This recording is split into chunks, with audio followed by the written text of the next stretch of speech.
Today I will show you how to make vegan yellow curry. We call it Galangal. สวัสดีค่ะ everyone! Welcome to my Thai cooking channel. If you like Thai food, don't forget to subscribe and click the notification bell. Like that, you will never miss a recipe. I will start to powder dry spices.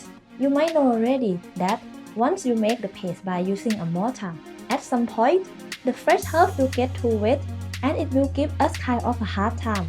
Well, adding dry spices or salt will help a lot to absorb all the unnecessary liquid from the paste. It's break. As you can see, I broke my pesto, so I have to use the papaya salad pesto instead. When you powder dry spices, just do it gently, except if you plan to clean the whole kitchen right after cooking, because the seeds can bounce out of the mortar very easily, and I speak from experience. Once it's fine, add yellow curry powder and salt, then mix. After dry spices, it's time for the rest. Pro tip: do not use a wood pesto to powder dry chili. It doesn't work very well. Even if my stone pesto is broken, I will use this one for now. And if you guys want, you can support me on Patreon, so I can buy a new one. Looks like I have some company here. Isn't he the cutest dog? Okay, back to cooking. Turmeric will give the paste a very nice and natural yellow-orange color. And if the paste looks good, your food looks good. Now my paste starts getting wet, so I will add some more curry powder to it. See? Much easier to pound now. Because it's a vegan recipe, I will use soybean paste instead of shrimp paste. Pound to mix, then remove it to a bowl. For today's recipe, I chose white hard tofu. I will cut it into bite-sized pieces. And look at the eggplant! How beautiful it is! Cut it in half once and a second time. Then, just diagonally slice it into medium chunks. I will not cut the tomatoes since I'm using nice little cherry tomatoes, but I will use the tip of my knife to pierce the tomatoes for about 1 cm. That's a little trick if you want to cook whole tomatoes and you don't want it to break. In a pan, medium heat, add cooking oil, and once it's hot, add tofu to fry it.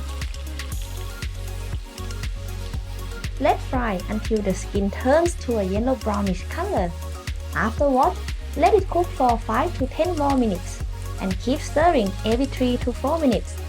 Okay, it looks good enough for me, so I will remove it to a strainer to drain the oil and liquid from the tofu.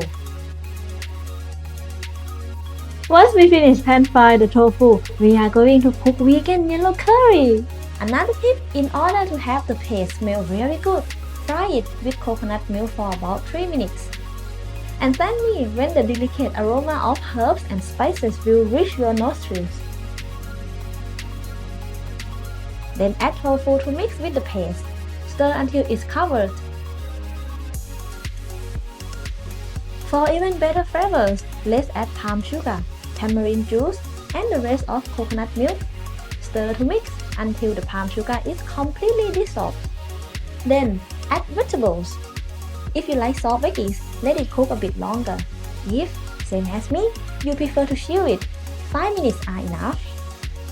By the way, for our Patreon members who have access to the exclusive video, today I will show you another different yellow curry that I always like to cook. To know more about how to become a member, you can check out the link. Green veggies to make it even more appetizing. This yellow curry soup has a nice balance of spiciness, sweetness, saltiness, and sourness. All flavors are here in this very pan. Perfect with rice, bread, or even roti. If you like Thai curries and you want to know more, go check my Thai curries playlist. As always, if you like this recipe, don't forget to subscribe and shove that like button. Thank you for watching. See you next week. Bye bye.